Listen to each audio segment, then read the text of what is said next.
Welcome students to the 9th standard. Here I am Pandre teacher of Pandre classes.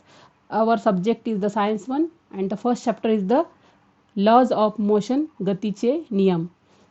The first point is the motion of an object. वस्तूची गती कशी असते हे आपण बघूया.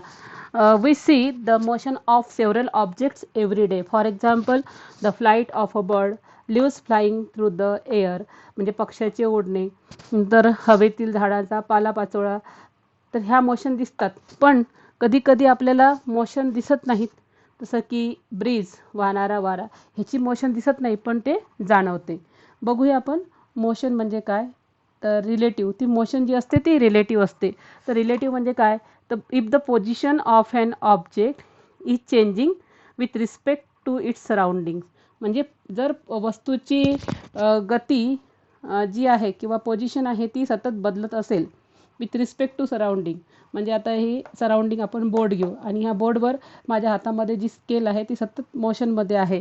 तर ह्या मोशनचा संबंध, ह्या वस्तूच्या मोशनचा संबंध आपण कोणाशी रिलेट केला, ह्या बोर्डशी. बोर्ड स्थिर आहे, स्टेबल आहे आणि म्हणून ही वस्तू आपल्याला काय दिसते मोशनमध्ये, म्हणजे it is the relative. Motion is the relative.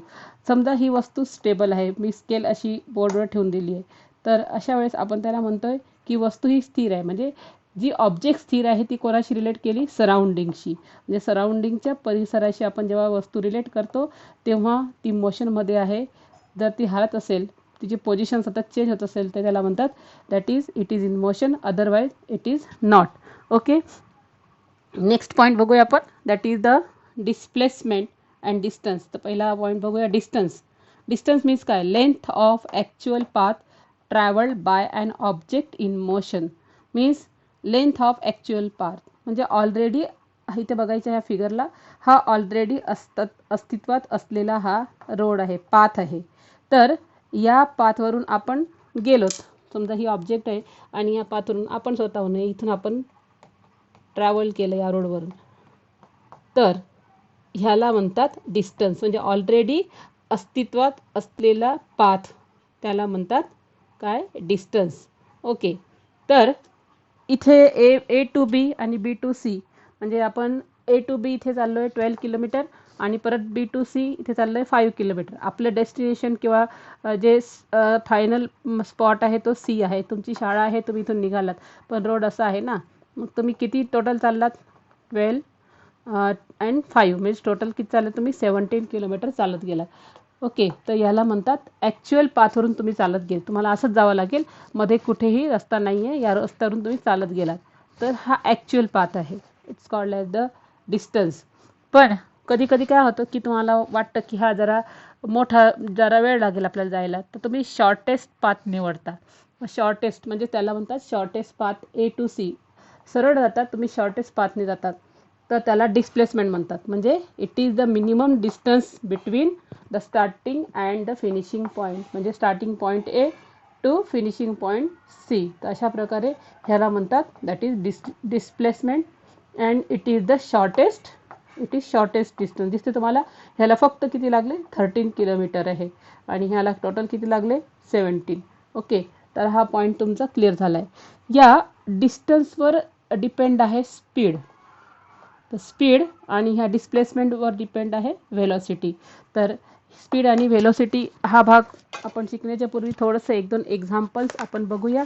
Distance आणि डिस्प्लेसमेंट क्लिअर होण्यासाठी परत 1-2 पॉईंट आपण बघूया.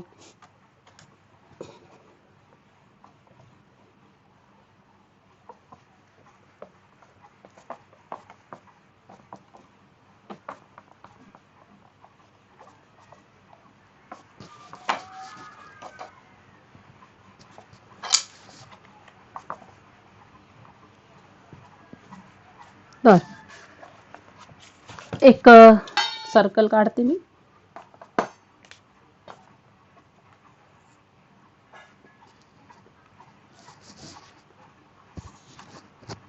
आणि हा सर्कल म्हणजे एक सर्क्युलर रोड ज्याची रेडियस आहे 100 मीटर.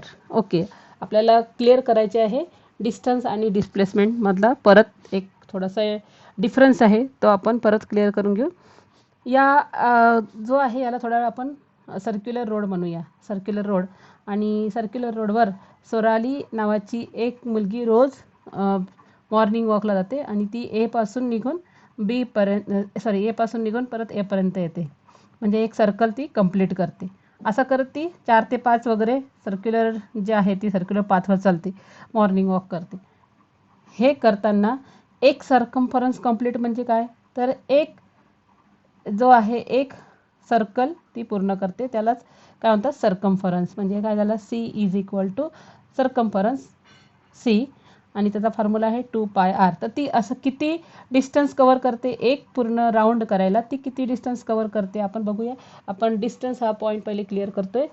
तर इथे ती किती डिस्टन्स कवर करते, जर ज्या सर्कलची, ज्या रोडची, सर्क्युलर रोडची रेडियस किती आहे 100.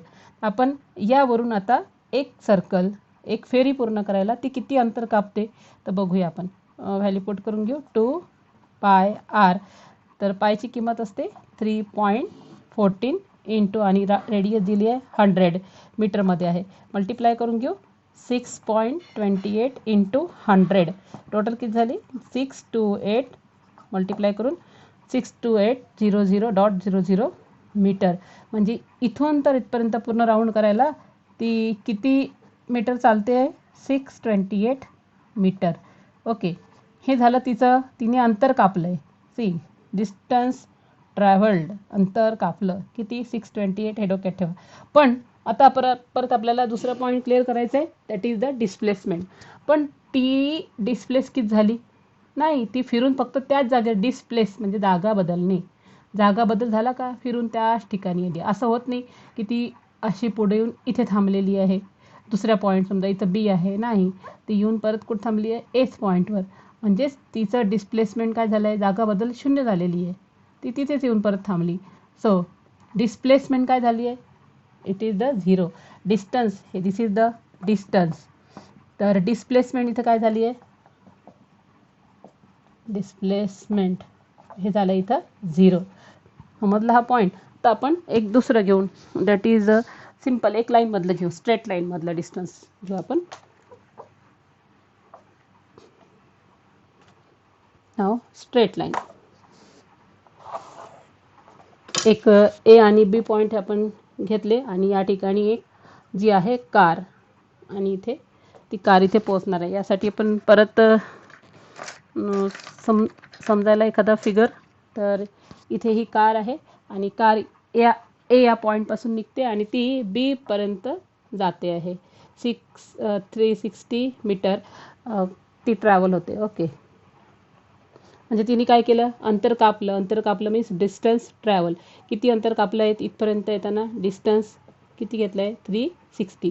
बरं, हे डिस्टन्स ऑलरेडी अस्तित्वात आहे, ती तिला रोड आहे, ती कापावंच लागेल ते अंतर तिला 360. पण ती स्वतः पण डिस्प्लेस झाली, या ठिकाणावरून तिने जागा बदलत गेली. म्हणजे तिने स्वतः डिस्प्लेस किती झाली, ती बीपर्यंत येतपर्यंत तिचं डिस्प्लेसमेंट पण काय सेम आहे. जागा बदल पण 360 तिचं 360 मीटरवर ती जागा बदल झालेली आहे, म्हणजे डिस्प्लेस झालेलं आहे. रोड पण तेवढाच आहे आणि तिने तेच डिस्प्लेस केलेलं आहे जागा.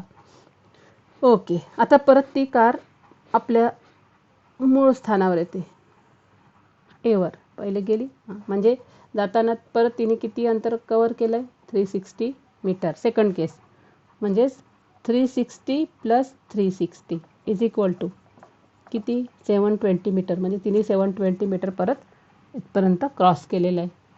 पण मग ती तर मूळच्या स्थानावर आली ना.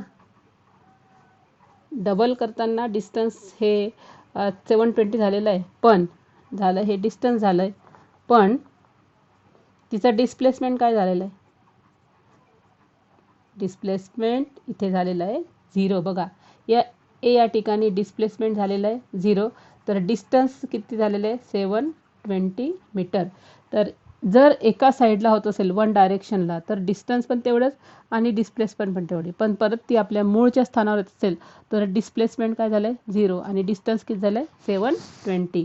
तर असे हे तुम्ही काही जे कन्सेप्ट आहे हे लक्षात ठेवायचे.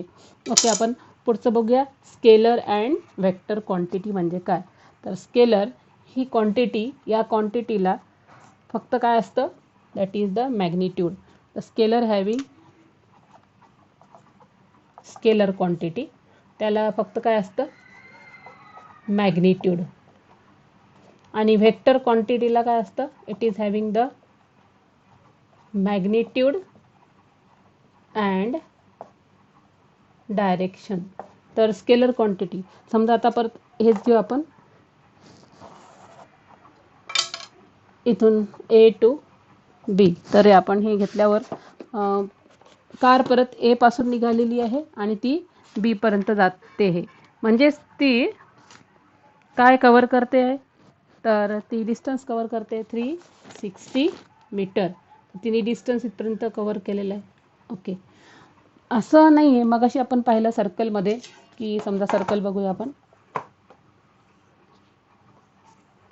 या सर्कलमध्ये पण तिने इथून निघालेली आहे ए पासून आणि डिस्टन्स किती कव्हर केलं आहे, 620 मीटर. मग ए पासून बी पर्यंत गेली 360 मीटर. इथे ए पासून ए पर्यंत आली 628 मीटर. या दोन्ही ठिकाणी डायरेक्शनची काही गरज नाही, डायरेक्शन नाही आहे. डिस्टन्स या क्वांटिटीमध्ये डायरेक्शन काही गरज नाही आहे. समजा एखादी वस्तू ही जाते माउंटेन्समधून, म्हणजे कार चालली माउंटेन्समधून, ते तिथे तर किती घाटांचे आणि वळणावळणाचे असे रस्ते असतात. अशा वेळेस तिचं त्या ठिकाणी आपण डायरेक्शन नाही कन्सिडर करत, आपण फक्त लक्ष देतो की ही किती ट्रॅव्हल झाली, ही ऑब्जेक्ट किती ट्रॅव्हल झाली. म्हणजे आपलं फक्त त्या रोडकडे लक्ष आहे, हा रोड किती किलोमीटरचा आहे इकडेच आपलं लक्ष असतं. म्हणजेच फक्त डिस्टन्स कव्हर करणे एवढंच आपल्या डोक्यात असतं, यामध्ये डायरेक्शनला गृहीत धरत नाही. ती डायरेक्शन कशी पण राहू शकते, रोड कसे पण असतात, पाहिले तुम्ही कसे पण टर्न घेतात, त्यामध्ये डायरेक्शनची काही गरज नाही आहे. म्हणजे डिस्टन्स कव्हर करणे एवढंच लक्षात ठेवायचं आहे. त्यामुळे डिस्टन्स ही क्वांटिटी की झाली, that is the scalar quantity. ती क्वांटिटी झाली आहे scalar quantity. Distance is the scalar quantity. पण बघूया आपण पुढचं, आता डोक्यात ठेवू आपण distance. This is the scalar quantity. त्याला फक्त मॅग्निट्यूड आहे. मॅग्निट्यूड म्हणजे ती किती किलोमीटर गेली, किती मीटर गेली. 360 मीटर म्हणजे हे प्रमाण, किती गेले ती 360 मीटर, म्हणजे त्याला मॅग्निट्यूड आहे, मेजरमेंट आहे. ओके, त्याला फक्त मेजरमेंट असतं, that is the scalar quantity. Distance he scalar quantity झाली. आपण बघूया व्हेक्टर म्हणजे काय. आता व्हेक्टरसाठी आपण प्रत्यक्ष ऑब्जेक्ट बघतोय. या ए पासून बी पर्यंत ऑब्जेक्ट मूव्ह झाला. ओके, मग परत ऑब्जेक्टने आपली काय बदलली, डायरेक्शन. ओके, आणि त्यांनी टर्न घेतला, आपण म्हणूया त्यांनी टर्न घेतला नॉर्थकडे, आणि परत ऑब्जेक्ट एकडे यायला निघाली, म्हणजे परत त्यांनी काय घेतलं आहे, टर्न घेतलेला आहे. आणि टर्न घेतलं सपोज ईस्टकडे, म्हणजे या ठिकाणी काय होतं आहे, डायरेक्शन चेंज केली. ऑब्जेक्टनी डायरेक्शन चेंज केली असेल, ऑब्जेक्टबद्दल बोलूया आपण, तर अशा वेळेस म्हणजे डिस्टन्स स्वतः कवर करतोय. ऑलरेडी रोड हा लक्षात घ्यायचा नाही, या ऑब्जेक्टबद्दल बोलूया आपण. तर ऑब्जेक्टनी पहिले काय केलं आहे, डिस्टन्स कवर केलं, परत थोडंसं डिस्टन्स कवर केलं, आणि परत डायरेक्शन काय केली, चेंज केली. म्हणजे जेव्हा एखाद्या वस्तूला मॅग्निट्यूड म्हणजे मेजरमेंट आहे पण त्याला डायरेक्शन पण असते, तेव्हा त्याला म्हणतात व्हेक्टर क्वांटिटी. तर ही ऑब्जेक्ट जागा बदलते म्हणून डिस्प्लेस होते, ती जागा बदलताना डिस्प्लेस होताना डायरेक्शन चेंज होते, म्हणून त्याला म्हणतात that is the displacement. Displacement is the vector quantity. Okay, next आहे काही क्वांटिटी आहेत त्या एवर डिपेंड आहे, जसे की स्पीड ही डिपेंड आहे डिस्टन्सवर, म्हणून स्पीड ही काय झाली, that is the scalar quantity. म्हणजे स्केलर क्वांटिटी कोणती आहे, परत स्पीड. आणि डिस्प्लेसमेंटवर काय डिपेंड आहे, व्हेलॉसिटी. तर डिस्प्लेसमेंट ही एक झाली, आणि व्हेलॉसिटी ही पण झाली कोणती क्वांटिटी, व्हेक्टर क्वांटिटी. आता टाईमबद्दल बोलूया. टाईम मेजर करायला काही आपल्याला डायरेक्शनची गरज लागत नाही. Time is the time. असं होत नाही की याच दिशेला टाईम मोजायचा, त्या दिशेला गेला तर टाईम वेगळा होईल, असं होत नाही. तर टाईम हा सर्व ठिकाणी सेम असतो, म्हणून टाईम ही काय झाली आहे, that is the scalar quantity. त्याला डायरेक्शनची गरज लागत नाही.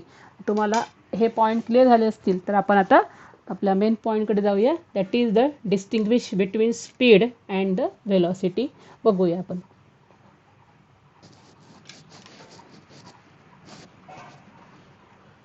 Now it is the distance traveled covered in unit time.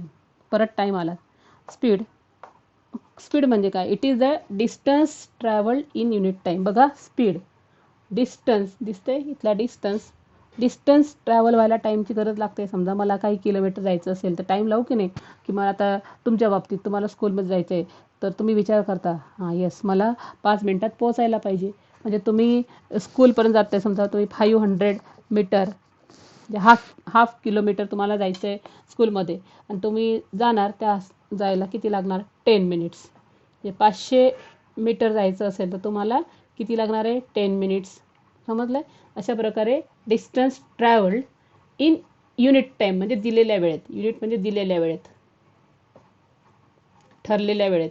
दिलेल्या वेळेत तुम्ही जे डिस्टन्स ट्रॅव्हल करता त्याला स्पीड म्हणतात. आणि स्पीड म्हणजे it is called as the मराठीत चाल. ओके. आता बघूया पुढचं आपण. It is the displacement occurs in unit time.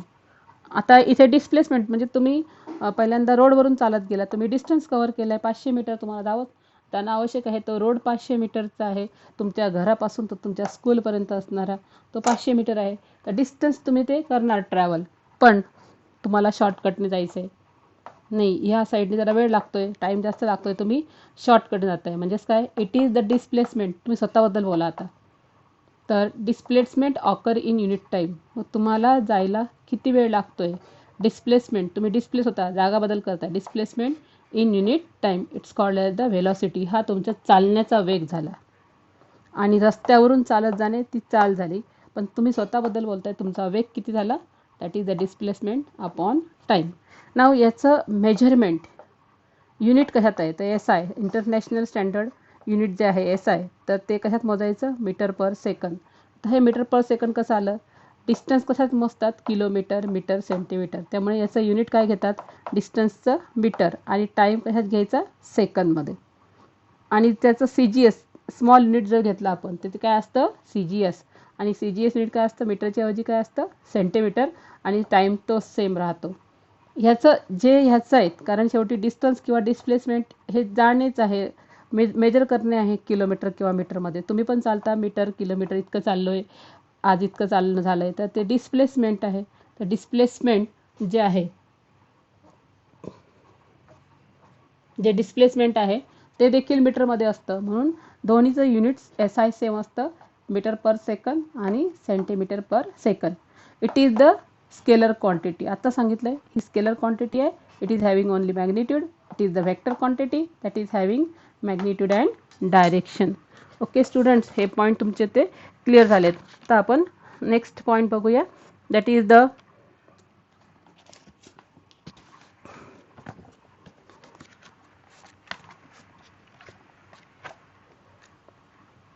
Uniform motion. तर युनिफॉर्म मोशन म्हणजे काय? हेच अगदी यासारखंच आहे युनिफॉर्म मोशन. मोशन म्हणजे स्पीड लक्षात ठेवायची. युनिफॉर्म मोशन आपण याची डेफिनेशन करून घेऊ युनिफॉर्म मोशनची. It is the motion in which a body covers equal distance. It is the motion in which body covers equal distance in very small equal distance in very small equal intervals of time. Very small equal intervals of time. It is the motion. अशी motion परत motion आलीच. Okay. In which body covers equal distance म्हणजे आपण बघूया परत की स्केलने मी आखणी करते परत. Motion in which body covers. Body घेऊ आपण. ही बॉडी ए, नंतर ती बी पर्यंत जाईल, नंतर B to C, C to D. In which body covers. सुरू करूयात. बॉडीने कव्हर केला डिस्टन्स सपोज 1 किलोमीटरची गेली. इक्वल डिस्टन्स परत बी टू सी किती घ्यायचं? 1 kilometre. C to D 1 kilometre. तर हे डिस्टन्स कव्हर करताना बॉडीने इक्वल टाईम घेते. म्हणजे इथे पण टाईम किती लागला, समजा 1 किलोमीटर घेऊ आपण, समजा 5 मिनिट्स घेऊ. परत फास्ट आहे, कार आहे वगैरे वगैरे लक्षात ठेवायचं. 5 मिनिट आणि इथे 5 मिनिट. अशा प्रकारे सेम टाईम लागला तिला. टाईम, टाईम आणि टाईम. टाईम इंटरवल काय झाला, same, very small equal intervals of time. म्हणजे टाईम इंटरवल सेम झाला आणि ही झाली बॉडीची motion. That is equal distance, equal distance, equal distance, equal distance in same time. Okay, याला म्हणतात युनिफॉर्म मोशन. पॉईंट क्लिअर झाला तुमचा. आता आपण बघूया नॉन युनिफॉर्म मोशन.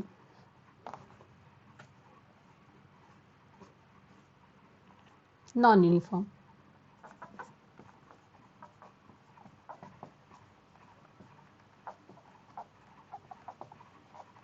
तर नॉन युनिफॉर्म म्हणजे अगदी थोडंसं डिफरन्स येईल. In which body covers unequal distance. In which body covers unequal distance in equal intervals of time. In equal intervals of time.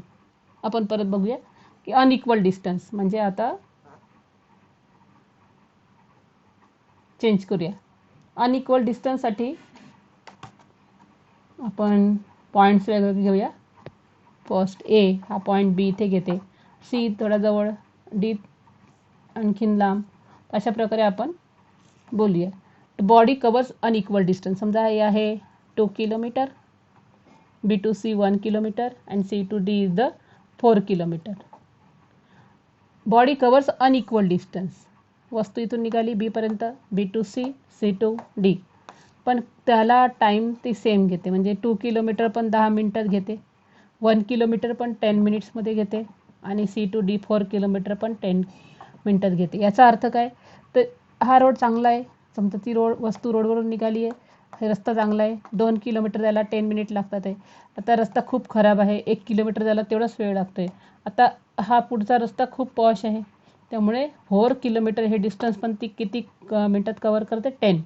म्हणजेच टाईम इंटरवल सेम आहे, फक्त distance ही unequal cover करते. याला म्हणतात नॉन युनिफॉर्म मोशन. म्हणजे हिची uniform motion नाही आहे, सेम नाही आहे, डिफरंट आहे. ओके, तर याला म्हणतात नॉन युनिफॉर्म मोशन. नेक्स्ट बघूया आपण ॲक्सलरेशन.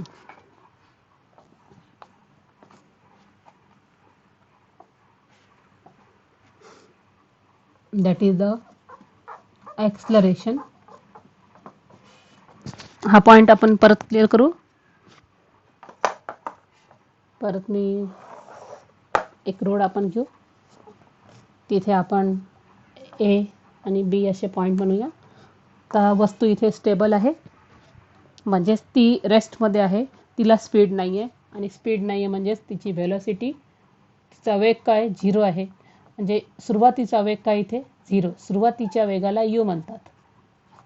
यू म्हणजे इनिशियल व्हेलॉसिटी. सुरुवातीला ही वस्तू कार घेऊ आपण, कार एका ठिकाणी स्टेबल आहे, सुरुवातीला तिची गती नाही, तिला 0 गती आहे. नंतर ती हळूहळू तिची गती वाढते, हळूहळू वाढणार आहे. घरातून आपण एखादी वस्तू, सायकल, बायसिकल जी आहे किंवा गाडी कोणती पण, 2 व्हीलर, पहिले तिची स्पीड हळूहळू वाढते, नंतर परत स्पीड वाढते आणि आता ऑन रोड, मेन रोडला आली की तिची स्पीड ही जोरात होत राहते.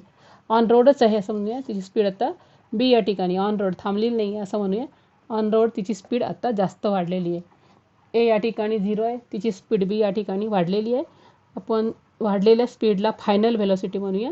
ती स्टॉप नाही आहे, डोक्यात ठेवायची, ती ऑन मोशनमध्ये आहे. ओके, तर त्यावेळेस तिची स्पीड आहे suppose 40 kilometre per our. 40 kilometre distance travel in given time. Okay, ती 40 किलोमीटर चालते, डिस्टन्स ट्रॅव्हल करते, टाईम घेते 1 तास. तर त्यावेळेस तिची स्पीड वाढलेली आहे, फायनल व्हेलॉसिटी. हे जाताना तिने डिस्टन्स पण कवर केलेलं आहे. ओके, डिस्टन्स एस म्हणतात त्याला, डिस्टन्सला एस म्हणायचं, म्हणजे डिस्टन्स पण कवर केलं आहे. ओके, आणि परत तिला टाईम लागला आहे ना, टाईम लागला आहे 1 तास, ते टाईम पण आला आहे 1 आवर. तर आता आपण ॲक्सलरेशन म्हणूया. ॲक्सलरेटर, प्रत्येकाच्या गाडीला एक ॲक्सलरेटर असतो, बरोबर आहे. ॲक्सलरेशनचं काम काय आहे? ॲक्सलरेटरचं स्पीड कमी जास्त वाढवणे कमी करणे. तर अशा प्रकारे इथे ही स्पीड काय होत आहे, स्लोली इन्क्रीज होत आहे. ओके, म्हणजेच ॲक्सलरेशन होत आहे, म्हणजे चेंज इन हे होताना स्पीडमध्ये काय होत आहे, बदल होत आहे. व्हेलॉसिटी किंवा स्पीड सारखंच गृहीत धरतात या ठिकाणी. स्पीड बोलणी काय किंवा व्हेलॉसिटी सेम अर्थ पडतो. तर म्हणजे या ठिकाणी तिची स्पीड काय होत आहे, वाढत आहे. म्हणजे चेंज इन काय होत आहे, व्हेलॉसिटी. Change in velocity. जायला टाईम लागतो आहे ना, 40 km/h इथपर्यंत यायला तिला टाईम लागतो.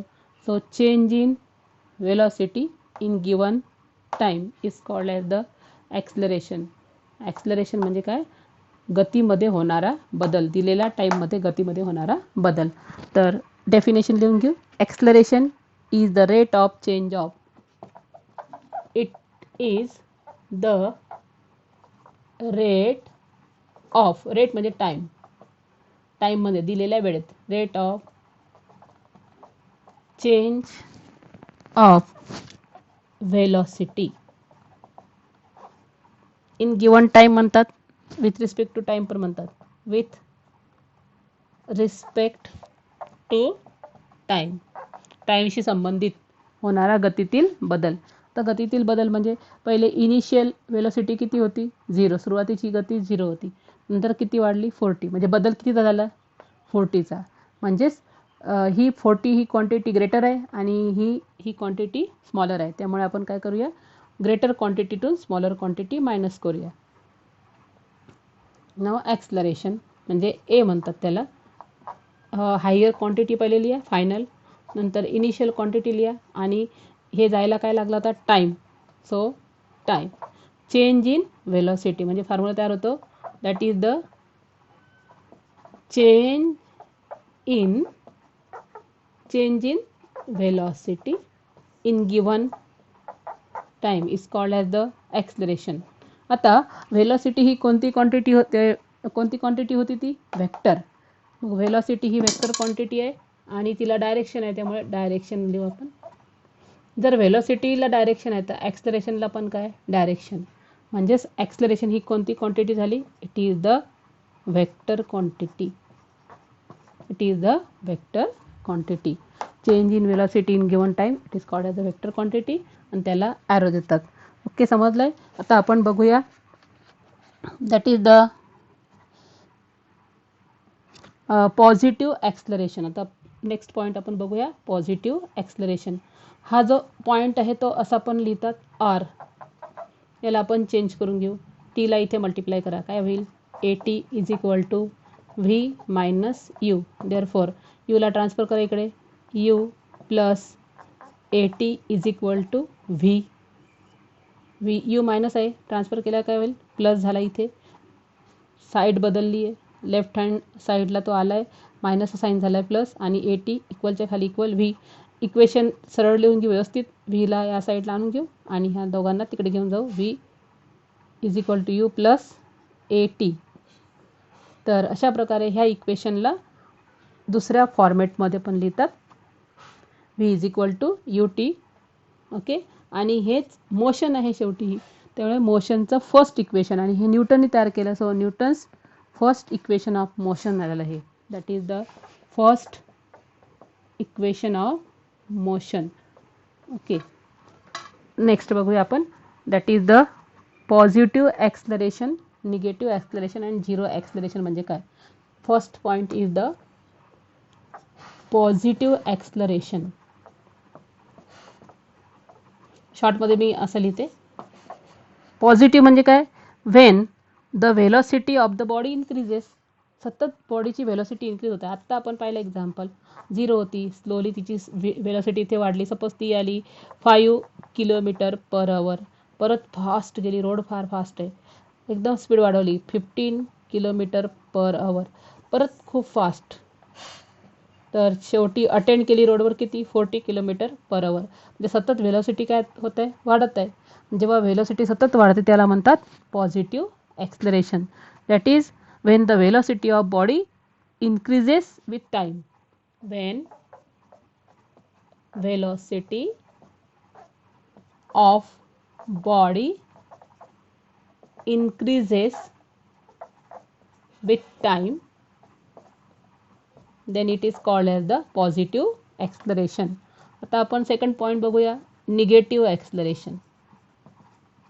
निगेटिव्ह ॲक्सलरेशन म्हणजे काय? Wien velocity of body decreases with time,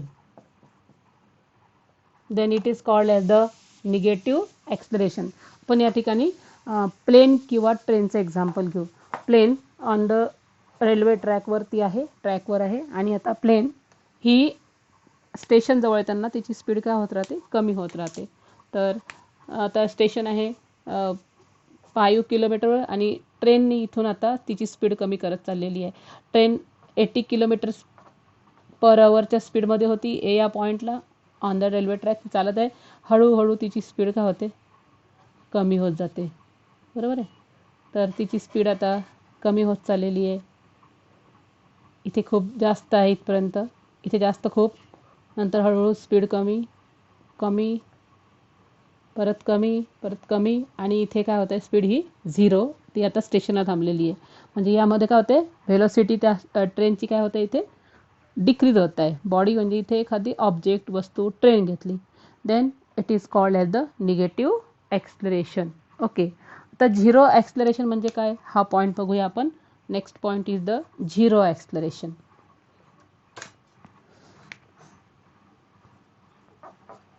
zero acceleration यामध्ये व्हेलोसिटी जी आहे ती युनिफॉर्म एकसारखीच आहे, ती कमी होत नाही आणि जास्त होत नाही. Velocity is the same. Example घेऊ आपण. प्लेनचं एक्झाम्पल हे चांगलं होईल लक्षात घ्यायचं की प्लेननी एकदा स्पीड अटेंड केली इन द एअरमध्ये तो आहे आणि त्याने स्पीड अटेंड केली आहे. मग ए टू बी तो खाली नाही, on the that is it is in the air, हवेतच आहे. त्याची स्पीड आहे सपोज आपण घेऊ 500 किलोमीटर पर आवर. 500 किलोमीटर एका तासात 500 किलोमीटर तो जातोय. परत अजिबात त्याला खाली नाही आहे, तो पूर्ण एअरमध्ये आहे. त्याची स्पीड कमी जास्त होणार नाही, स्पीड लावून ठेवलेली आहे 5. परत B to C 5 kilometre per hour, C to D 500 kilometre per hour. हे रोडवर शक्य नाही आहे. रोडवर बरेचसे रस्ते चांगले नसतात, खाचखळगे असतात, बम्स असतात, डम्प्स असतात. त्यामुळे काय होते की त्या व्हेकलची स्पीड ऑन द रोड काय होते? कमी जास्त होत राहते. तसं एरोप्लेनचं होणार नाही. इथे तो एअरमध्येच आहे आणि एक एक तासाने तो 500 kilometre 500 kilometre 500 kilometre per hour same velocity आहे, सेम डिस्टन्स कवर करतो आहे. आणि अशा वेळेस त्याला म्हणतात एकसारखं आहे. ॲक्सेलरेशन कमी होत नाही, जास्त होत नाही, म्हणजे न वाढ होत न कमी होत. म्हणून वाढही होत नाही, इन्क्रीजही होत नाही, डिक्रीजही होत नाही. त्यामुळे त्याला म्हणतात as a zero acceleration. Zero म्हणजे काहीही होत नाही, बदल काही होत नाही. सो एकसारखी स्पीड असणे, it's called as the zero acceleration.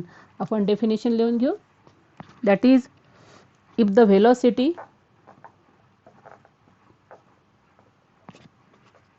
Is uniform, एकसारखी स्पीड आहे, व्हेलोसिटी सेम आहे, युनिफॉर्म म्हणजे सारखी एकसारखी, then it is called as the zero acceleration. Okay, तुमचे हे पॉईंट्स क्लिअर झाले असतील. Thank you students.